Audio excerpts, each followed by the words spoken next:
Hello student, how are you all? I think so all of you are doing well. Welcome back to our lecture series from PN Institute. I am your biology educator. My name is Rutika. As we all know that in biology 32 chapters are there for your NEET syllabus. From these we discuss about most marks covering chapter, that is your chapter number 5, molecular basis of inheritance.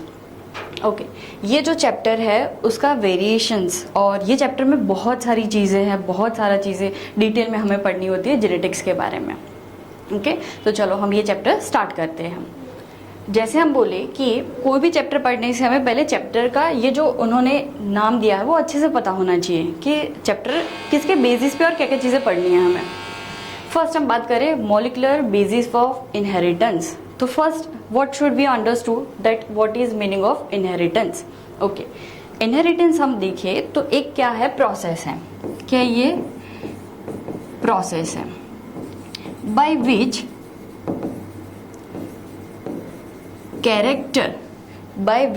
a character is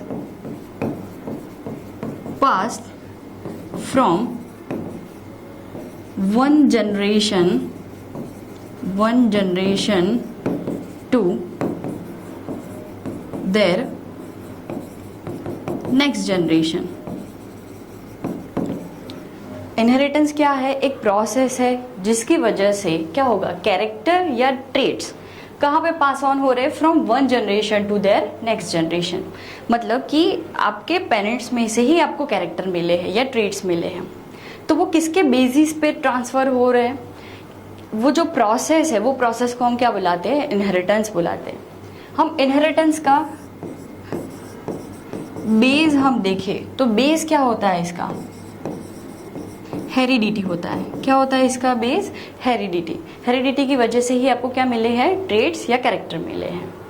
okay, हम ये जो पढ़ रहे हैं inheritance के बारे वो हमें कौन से लेवल पे पढ़ना है, मॉलिक्यूलर लेवल पे पढ़ना है. मॉलिक्यूलर लेवल मतलब कि हम एक बायोमॉलिक्यूल्स के बारे में पढ़ेंगे. वो बायोमॉलिक्यूल्स है डीएनए. कौन सा है, डीएनए है. ओके, जैसे समझ लो कि कोई एक ये सेल है, हम यूकैरियोटिक ऑर्गेनिजम्स के बारे में बात कर रहे हैं. न्यूक्लियस होता है उसमें, न्यूक्लियस में यहाँ पे प्रेजेंट है क्रोमोसोम्स. क्या प्रेजेंट है, क्रोमोसोम्स.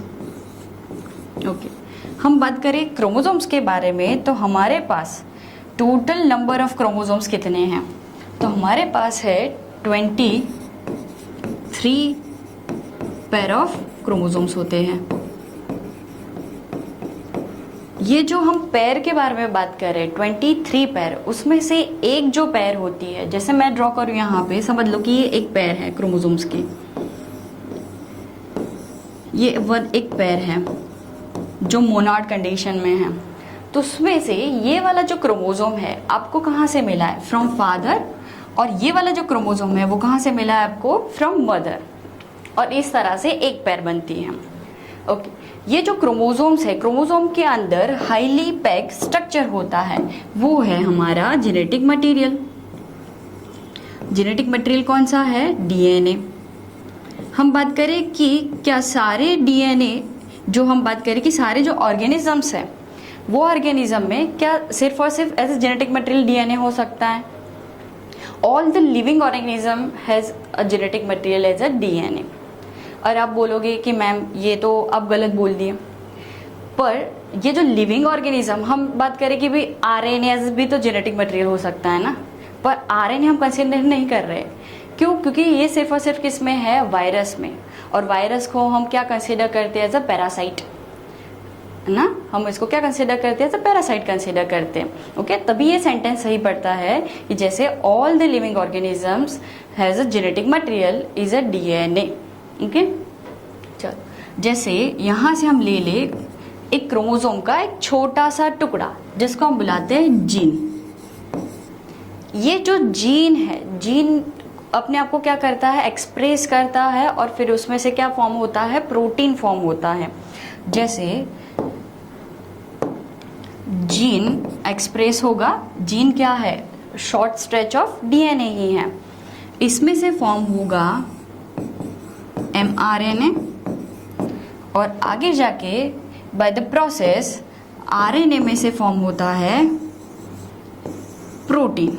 क्या फॉर्म होता है? प्रोटीन फॉर्म होता है। तो इसके लिए एक प्रोसीजर होती है जो हमें पूरी डिटेल में पढ़नी है। जैसे जीन में से क्या फॉर्म हो रहा है? MRNA by the process of transcription. और यहाँ पे हम ले तो ये प्रोसेस है ट्रांसलेशन। डीएनए में से क्या फॉर्म हो रहा है? एमआरएनए, तो वो प्रोसीजर हो गई ट्रांसक्रिप्शन की। और एमआरएनए से हम बनाए प्रोटीन, तो वो प्रोसेस हो गई ट्रांसलेशन की। ओके, अब ये जो ट्रांसक्रिप्शन और ट्रांसलेशन की जो पूरी प्रोसीजर है जो डीएनए में से फॉर्म होगा, ये जो पूरी मेथड है इसको हम बुला सकते हैं सेंट्रल डॉग्मा ऑफ लाइफ। इसको हम क्या बुलाते हैं? सेंट्रल डॉग्मा ऑफ लाइफ बुलाते हैं हम। ओके, मतलब कि ये जो चैप्टर का नाम दिया है ना, मॉलिक्यूलर बेसिस ऑफ इनहेरिटेंस, तो इनहेरिटेंस हम किसके बेसिस पर पढ़ रहे हैं? In a molecular level. Molecular level मतलब कौन सा मॉलिक्यूल? डीएनए। ओके, अब बात करें कि डीएनए की फुल फॉर्म क्या है।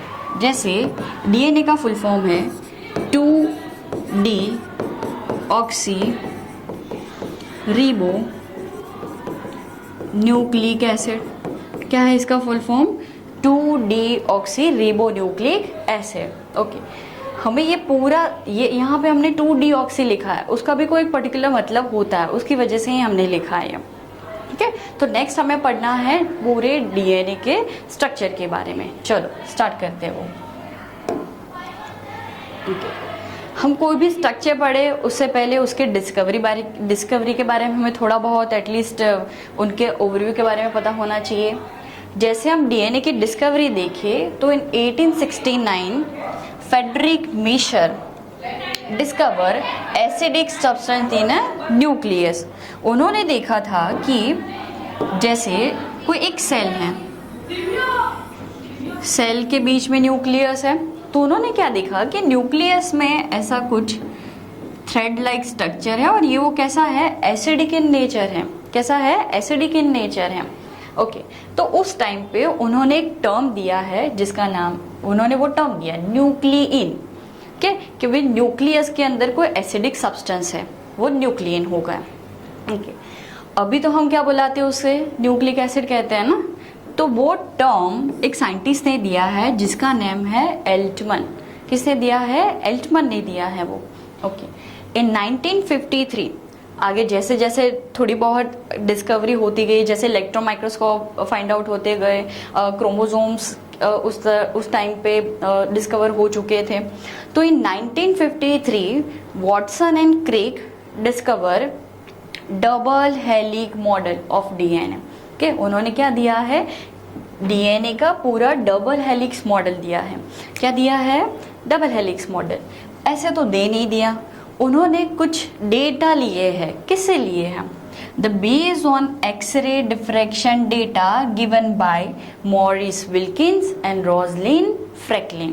के दो साइंटिस्ट थे जिन्होंने एक एक्सरे डिफ्रैक्शन डेटा दिया है, उसके बेसिस पे ये साइंटिस्ट ने डबल हेलिक्स मॉडल दिया है। डन। ओके, ये हो गए उनके डिस्कवरी के बारे में हमने थोड़ा बहुत देखा। चलो अब उसका स्ट्रक्चर देखते हैं हम। जैसे हम डीएनए की स्ट्रक्चर देखें तो हम डीएनए को कुछ इस तरह से ड्रॉ करते हैं ना। जैसे मैं यहाँ पे ड्रॉ करूँ,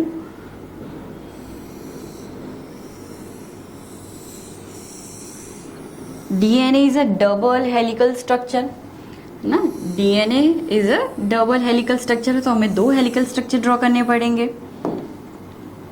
जैसे हम यहाँ पे ब्लैक ले लें,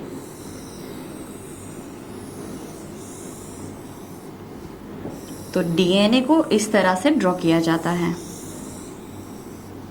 ये डबल हेलिकल मॉडल हुआ डीएनए का। चलो थोड़ी बहुत प्रॉपर्टीज देख लेते हैं कि क्या क्या चीजें होती हैं इसमें। जैसे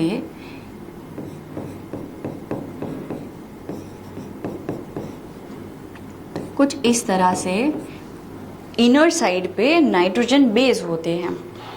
क्या प्रेजेंट होता है? इनर साइड पे नाइट्रोजन बेस होते हैं। हम बात करें कि हम ये जो पर्टिकुलर हम बेस देख रहे हैं, वो बेस में यहाँ पे जो ये पट्टी जैसा दिख रहा है आपको, वहाँ पे प्रेजेंट होता है शुगर प्लस फॉस्फेट प्रेजेंट होता है।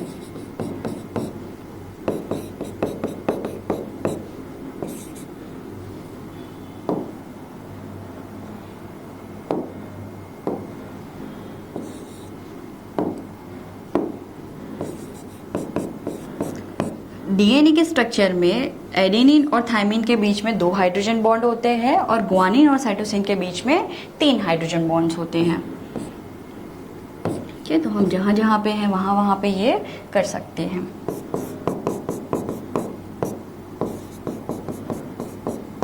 चलो अब बात करें कि डीएनए कैसा है। डबल हेलिकल मॉडल स्ट्रक्चर है ना, और ये helical model right handed helical structure है। अब ये जो राइट हैंडेड हेलिकल स्ट्रक्चर है उसमें हम देखें तो पर टर्न के हम बारे में बात करें, जैसे हम स्टार्ट करें यहाँ से, तो 1 टर्न लेके हम यहाँ तक पहुँचे क्या, तो ये जो पूरा टर्न है उसका कुछ लेंथ है पर्टिकुलर, वो लेंथ है 3.4 नैनोमीटर। कितना है? 3.4 नैनोमीटर है। ओके, उसके बाद हम बात करें कि ये जो पूरी पर्टिकुलर जो टर्न होती है उसमें 10 N2 बेस होते हैं। क्या होते हैं? 10 N2 बेस होते हैं। ओके, ये जो 10 नाइट्रोजन बेस पेयर है,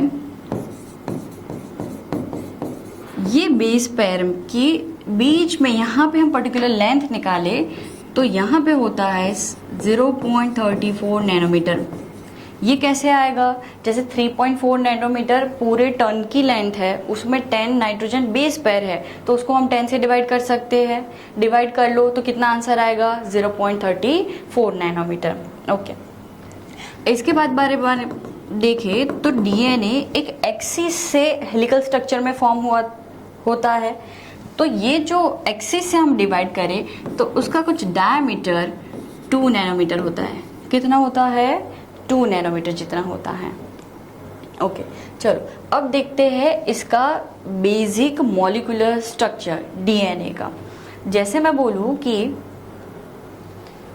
डीएनए की जो स्ट्रक्चर है is a polynucleotide chain. DNA is a polynucleotide chain. Okay, तो हमें first what is a nucleotide वो देखना पड़ेगा। जैसे न्यूक्लियोटाइड की स्ट्रक्चर 3 चीज से बनी होती है। N2 बेस, सेकेंड है शुगर्स, शुगर होती है पेंटो शुगर होती है, मतलब वहां पे मैंने 5C लिखा, पेंटो शुगर। और थर्ड एलिमेंट है उसका फॉस्फेट। क्या है? फॉस्फेट। मतलब कि nucleotide is made up of N2 base nitrogen base, sugar, sugar भी कौन सी है? पेंटो शुगर, एंड फॉस्फेट ग्रुप। चलो N2 बेस देखते हैं। जैसे हम N2 बेस के बारे में देखें तो N2 बेस 2 टाइप के होते हैं। फर्स्ट है प्यूरिन और सेकेंड है पायरिमिडिन। ओके, प्यूरिन जिसका नाम छोटा है उसकी स्ट्रक्चर कैसी होगी? बड़ी होगी, वैसे याद करना है। ओके, अब इसके लिए एक शॉर्ट ट्रिक जैसा है। जैसे मैं बोलूं कि N2 बेस के लिए जैसे प्यूरिन आलू गोभी और पायरिमिडिन CUT कट। ओके, याद रहेगा, आलू गोभी को क्या करना है? कट करना है। ओके, तो प्यूरिन के अंदर 2 एग्जाम्पल्स है, जैसे एडेनिन और G का मतलब ग्वानिन। हो गई आलू गोभी। ओके, पायरिमिडिन्स के अंदर हम देखें तो मेनली 3 होते हैं।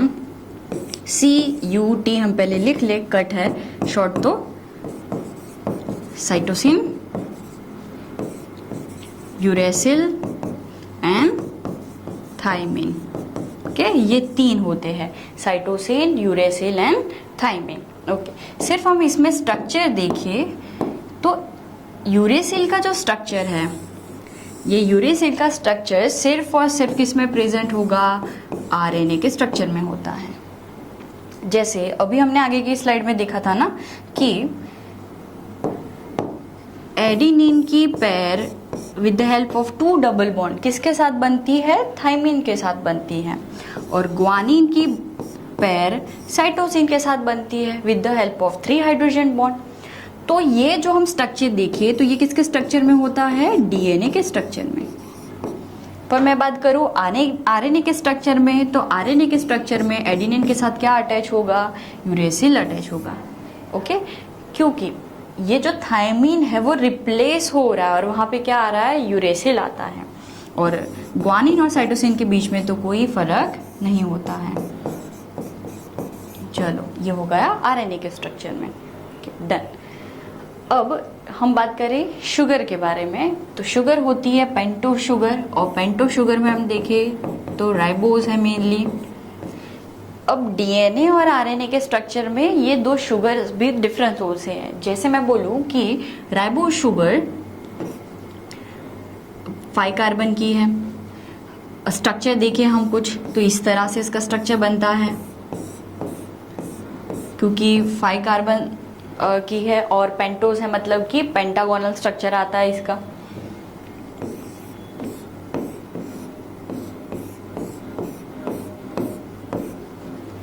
जैसे यहाँ पे हम कार्बन नंबर दे दे,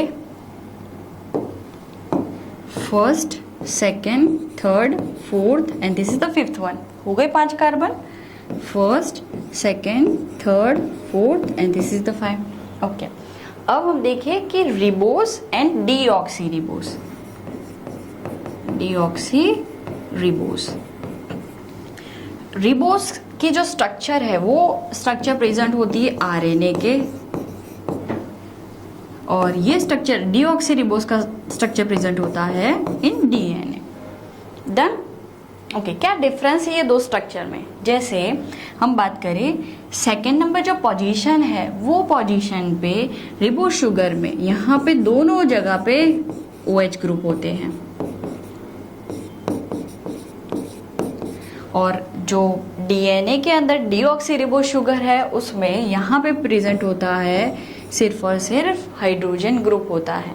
मतलब कि यहाँ पे एक ऑक्सीजन की क्या है, कमी है। यहाँ पे क्या कमी है, ऑक्सीजन की कमी दिखेगी। यहाँ पे दोनों जगह पे क्या होता है, OH ग्रुप, और यहाँ पे एक H है। ठीक, तो मेन ये 2 डिफरेंस है between ribose and deoxy ribose sugar. और 3rd एलिमेंट हमने बताया फॉस्फेट ग्रुप।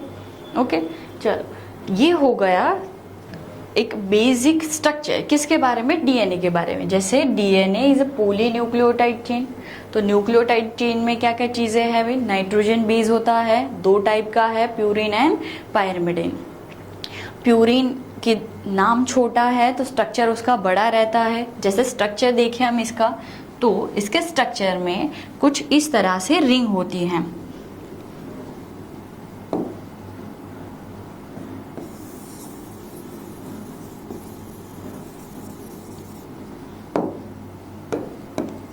जैसे प्यूरिन की स्ट्रक्चर है तो उसमें कुछ ऐसी स्ट्रक्चर होती हैं लाइक दिस, ठीक है।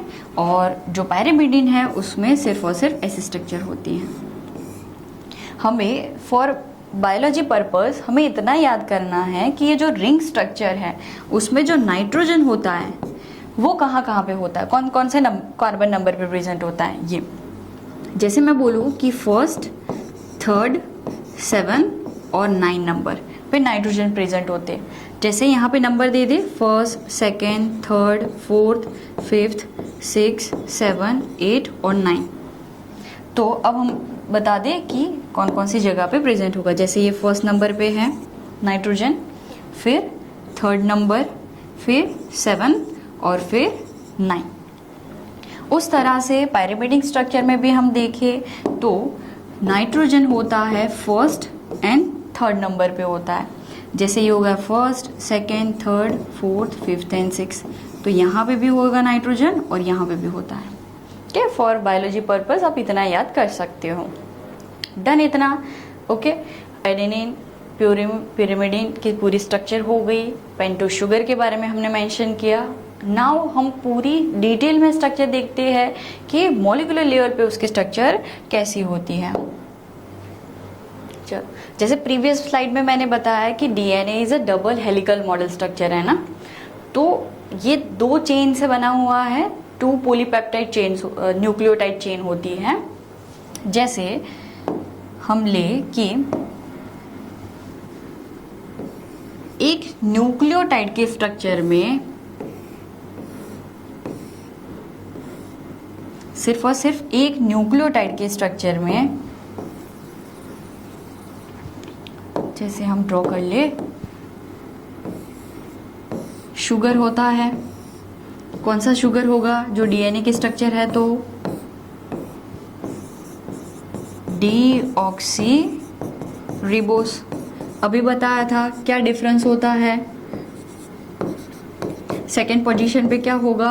हाइड्रोजन होगा और यहाँ पे OH ग्रुप होता है।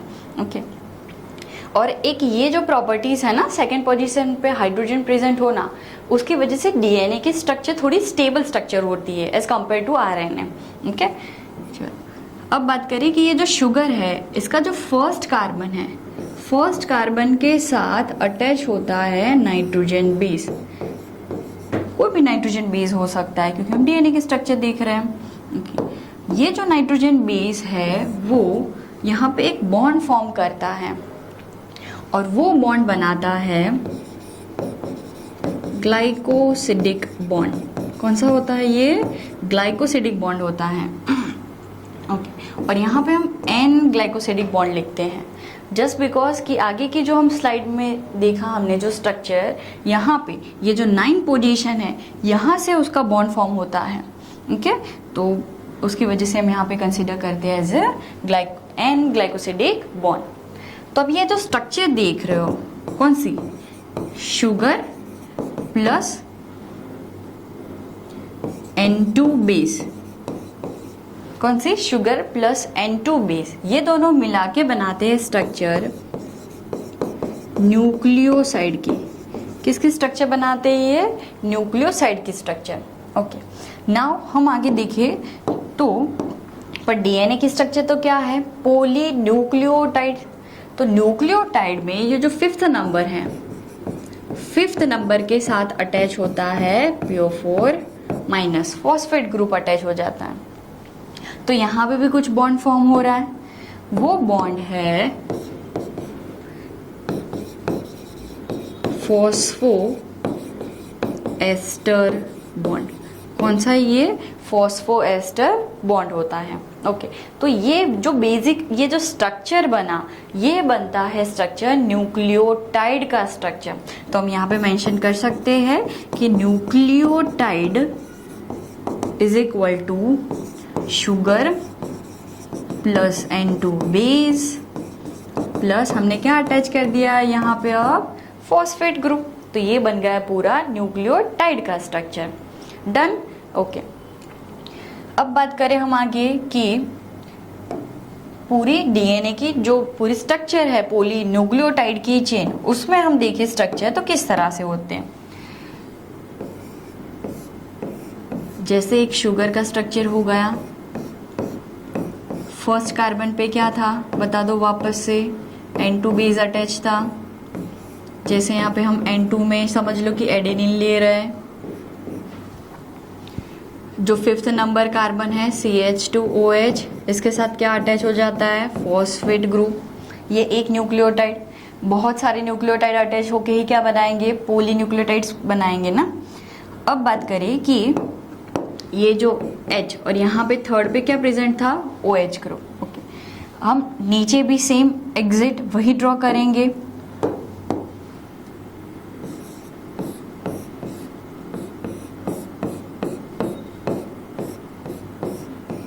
जैसे हम यहाँ पे कंसीडर कर ले ग्वानिन को, एज इट इज सेम यहाँ पे भी फॉस्फेट ग्रुप अटैच होगा। ये जो फॉस्फेट है, ये OH ग्रुप जो थर्ड पोजीशन पे है और ये कौन से पोजीशन पे है, फिफ्थ पे, तो ये दोनों के बीच में भी बॉन्ड फॉर्म हो रहा है। तो ये वाला भी बॉन्ड कौन सा था, अभी बताया था मैंने, फॉस्फो एस्टर बॉन्ड। ये भी कौन सा है, फॉस्फो एस्टर बॉन्ड। तो ये दोनों मिला के बन जाता है फॉस्फो डाई एस्टर बॉन्ड। कौन सा फॉर्म हो जाता है ये, फॉस्फो डाइएस्टर बॉन्ड। ओके, अब बात करें कि ये जो थर्ड पोजीशन है, यहाँ पे भी क्या होगा, OH and H। DNA की जो पोलरिटी कैसी होती है, एंटी पैरेलल होती है, तो यही स्ट्रक्चर हमें रिवर्स ड्रॉ करना पड़ेगा। जैसे ले ले हम ये फर्स्ट पोजीशन पे तो क्या अटैच होगा, N2। जैसे एडेनिन है तो यहाँ पे थायमिन अटैच होगा।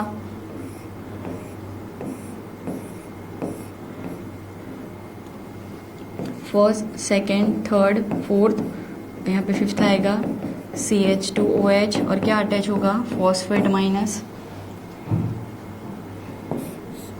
ओके, चलो मुझे ये बता दो कि जो DNA की स्ट्रक्चर है वो पॉजिटिवली चार्ज है कि नेगेटिवली चार्ज, क्या लगता है आपको?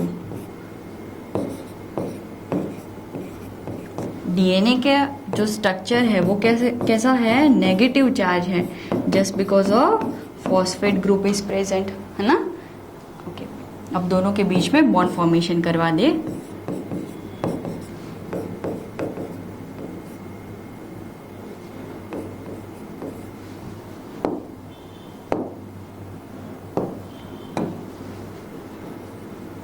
डन। ओके, अब देखिए कि यहाँ पे भी सेम एज इट इज क्या फॉर्म होने वाला है, फॉस्फोडाइएस्टर बॉन्ड। तो थर्ड यहाँ का और ये फिफ्थ ग्रुप पे, तो ये दोनों बॉन्ड भी क्या बन गए, डाइएस्टर बॉन्ड। डन। ओके, अब हम जब DNA की स्ट्रक्चर देखते हैं तब एक डैश कौन सा होता है उनका, 5 डैश, तो दूसरा कौन सा होगा उनका, 3 डैश होता है ना। और सेकंड में लूँ तो 5 डैश और ये 3 डैश, एंटी पैरेलल हो गए। ओके, तो ये 5 डैश हम किसको कंसीडर करते हैं, जैसे ये फिफ्थ कार्बन है, क्या ओपन है यहाँ पे, फॉस्फेट ग्रुप, यहाँ पे कौन सा नंबर का कार्बन था, थर्ड, यहाँ पे क्या ओपन है, OH ग्रुप, तो ये डैश बन जाता है 3 डैश और ये बन जाता है 5 डैश।